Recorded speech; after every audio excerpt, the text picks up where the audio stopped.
Hello students, today I will be lecturing part 2, chapter 1.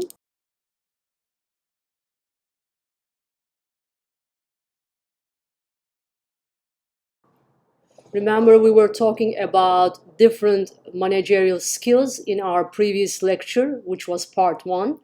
And those key managerial skills are human, conceptual, technological skills, right? But then the question is, what happens when those skills fail? Okay? So during especially turbulent times, managers must use all their skills and competencies to benefit the organization and its stakeholders. Okay? But the key problem is that in the real world, some of these managerial skills might be misused, some of them may not be properly used, and you will notice that many companies falter because managers fail to listen to customers. And sometimes they are unable to motivate employees or can't build cohesive teams. And we heard a lot about missteps and unethical behavior that have been taking place in the news. Okay? So there are some common management failures, which are listed in the slide. One of them involves not listening to customers, misinterpreting signals from the marketplace, not building teams, inability to execute strategies, failure to comprehend and adapt to change, and pure communication and impersonal skills.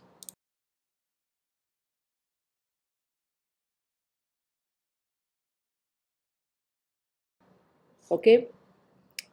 So the number one reason, according to this chart, the number one reason for managerial failure is ineffective communication and poor communication skills and practices. Especially in times of uncertainty or crisis, if managers do not communicate effectively. And let's say by not listening to the employees and customers or showing genuine care and concern, organizational performance, image, and reputation will automatically suffer. Okay?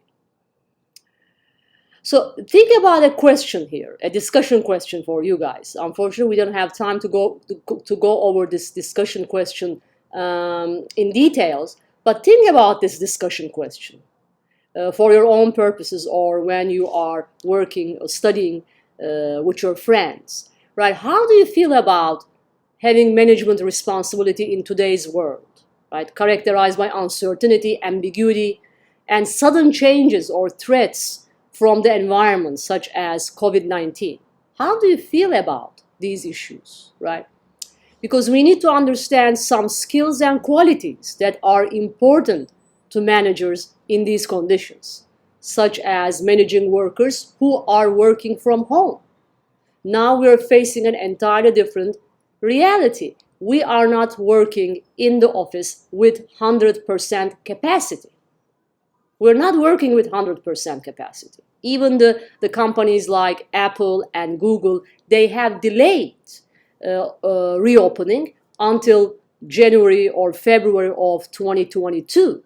So they're not bringing back employees with 100% capacity.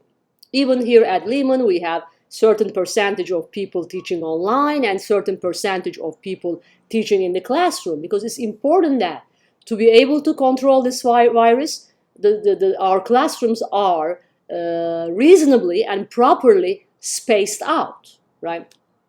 And the other challenge, uncertainty, facing the private companies are how to manage these workers, how to measure their performance, how to manage the workers who are working from home.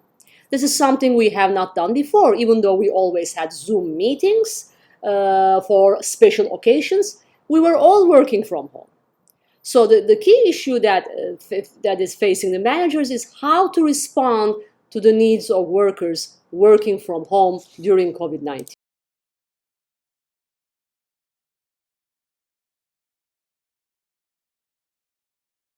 Okay? Let's go over now different management types, starting with the vertical first, right? Vertical management. Vertical management, the responsibility is vertically hierarchical within the company. There's a vertically organized hierarchy or responsibility within the company. So top managers at the top of the organizational hierarchy are responsible for the entire organization. So under top managers, we have president, chairperson, executive director, CEO, executive vice president. They are all responsible for long-range planning, right? It's like setting the organizational goals, defining strategies for achieving them, monitoring and interpreting the external environment, making decisions that affect the organization, shaping the corporate culture, nurturing an entrepreneurial spirit, and then under the middle managers are responsible for different functional units, right? They work at the middle levels of the organization and they're responsible for business units and major departments with titles such as department head. For example, our department chair is the middle manager, right? The deans are middle managers. Division head, a typical example for a division head is the dean of health sciences or the dean of natural sciences, okay? That middle managers can be directors of the research lab, or they can be the managers of quality control at a Nissan or Ford plant, right? They're always concerned with near future planning, not long-term planning like the top managers, but near future planning. Examples are research, production, and marketing managers, right? Research, production, marketing, managers of quality. Basically, and then you have the project managers, which are responsible for particular projects, right? So the definition here is not a very nice definition. Therefore, the definition in the slide, I think it does not capture the depth of project managers. So I'm giving you guys giving you a better definition about project managers. Basically, those are the managers who are responsible for temporary work projects. Responsible for temporary work projects. And temporary work projects that involves the participation of people from various functions and levels of the organization. And perhaps sometimes outside of the company as well, okay? So that's important. I mean, project managers are specifically assigned for a specific task, right? Let's say there is a merger and acquisition transaction happening between the two companies. Let's assume AT&T is merging with T-Mobile. So that's the temporary project that involves the participation from people from various functions and the levels of the organization, right? So there might be a specific manager purely assigned to this, to supervising the M&A process, because the M&A will eventually complete, right? It will come to an end when the company fully merges, right? So the person in charge of the M&A supervising the M&A process can be described as a project manager, okay? First line managers are at the first or second management level, right? They are at the first or second management level, but don't forget, they're directly responsible for the production of goods and services.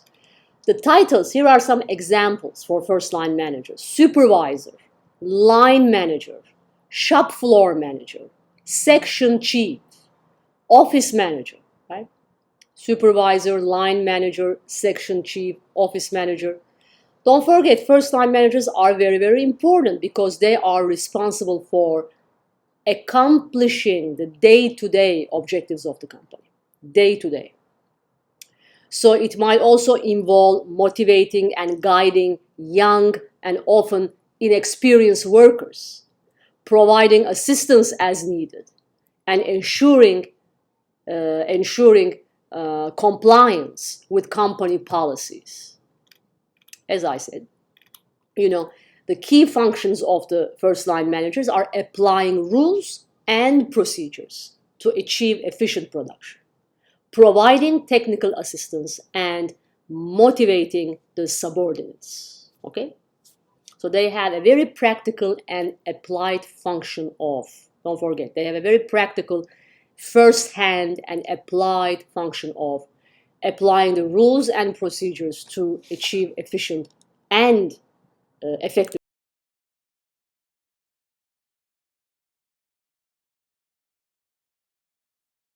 production. Whereas we have under the horizontal line, you will see the horizontal differences in management jobs, right, occur across the organization in the different functional areas. So we have the functional managers responsible for departments that perform specific tasks. In a way, I mean, functional managers are the managers of different business units and therefore are somewhat conceptually similar to the middle level managers, right? Functional managers are responsible for departments that perform a single functional task and have employees with similar training and skills, such as advertising manager, sales manager, finance manager, human resources, accounting. Okay? General managers are pretty much like top managers, right? So they are responsible for several departments that perform different functions. General managers can be the general manager of a restaurant chain, can be the CEO or the president of the company, right?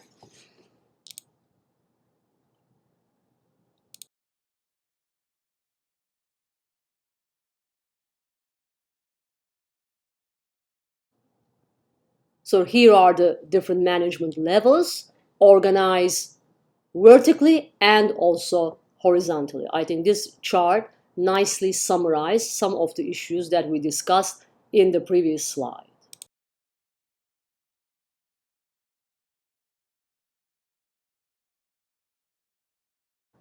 Okay, so after learning all of these management functions, you still need to ask, do you really want to be a manager, right?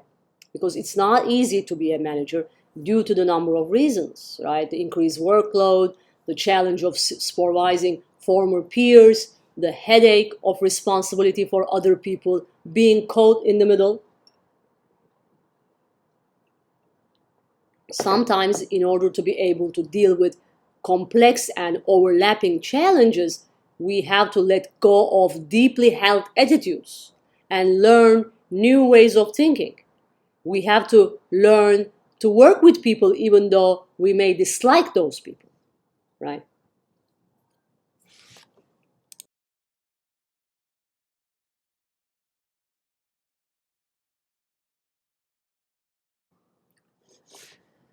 Again, I mean, most new managers are unprepared for the variety of activities and managers routinely perform, right?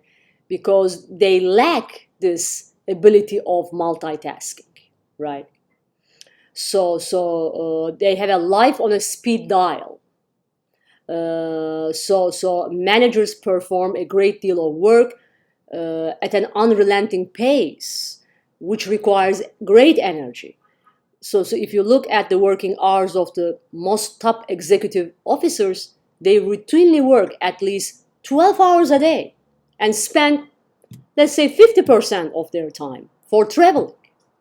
Calendars are often booked in advance, but unexpected disturbances may happen.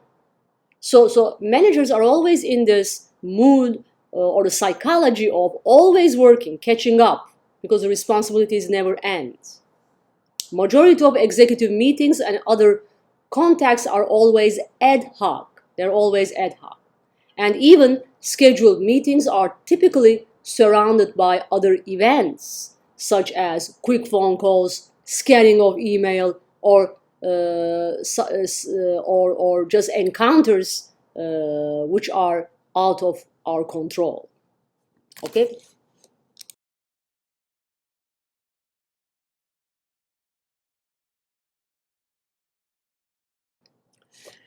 So time is obvious. Time is a manager's most valuable resource. Time. is a very, very scarce resource indeed.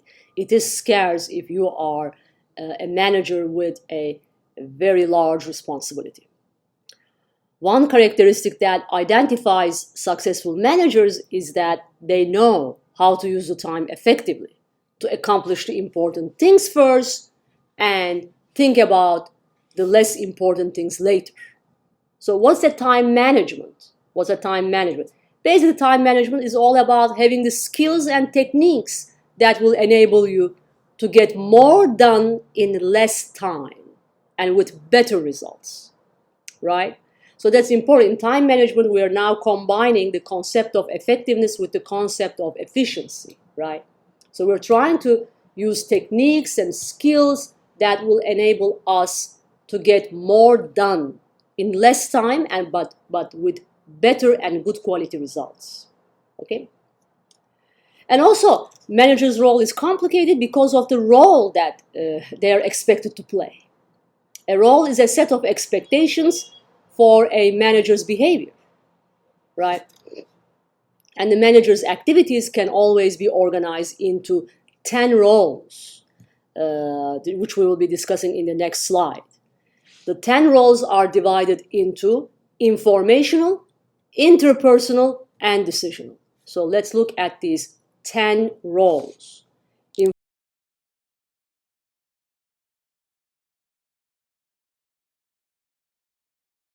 Informational, right?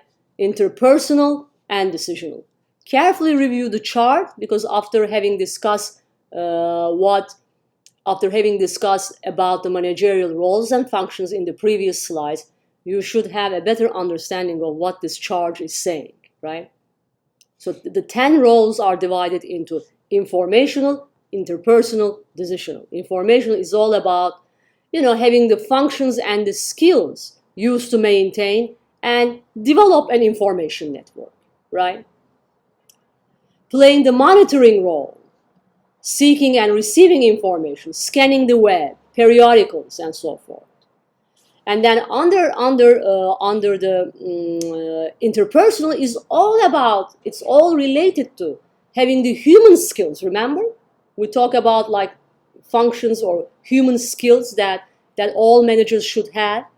The human skills, the technical skills, and the conceptual skills. Now you see how the human skill is in this slide overlapping with interpersonal skills. Okay, the human skill is overlapping with interpersonal skills because it's about the relationships with others and are related to human skills, right? So different managers have different human skills, as you can clearly see under interpersonal, the figurehead, how the figurehead performs ceremonial and symbolic duties such as greeting the visitors, signing legal documents, and so forth and so on.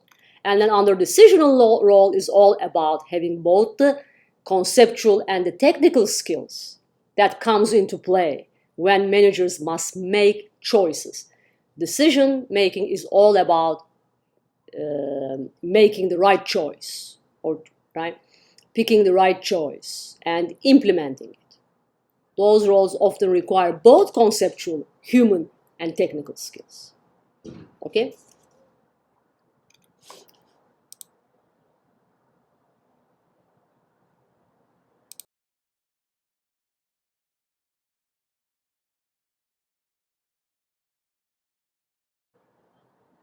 Overall, I'm closing this chapter 1, with a discussion of what we summarized in these slides, right? Overall, today's effective manager is an enabler and should be an enabler who helps people do and be their best. Okay? Managers help people get what they need, remove the obstacles, provide learning and training opportunities, offer feedback, coaching, career guidance, and as well as measuring performance. Okay? So much work is done in teams rather than by individuals. So team leadership skills are absolutely important for managers. Managing relationships based on authentic and sincere conversation and collaboration with employees is essential for successful outcomes. Today's managers are also, don't forget, future-facing. They make projections 5 years from now, 10 years from now. So they design the organization and culture for creativity, adaptation, and innovation rather than maintaining the status quo. So don't forget, today's world is constantly changing, and also because of the environment that we are operating because of COVID-19. And success, managerial success, depends on innovation, accommodation, and responding and continuous improvement. So we are living in such world which has dramatically altered and restructured the role of the manager. Okay? And in the next chapter, we will talk about the history of management and different schools of thought associated with management. So far, thank you for listening to my lecture, and I hope to see you in part 1, chapter 2. Have a good day. Be well and safe. Bye.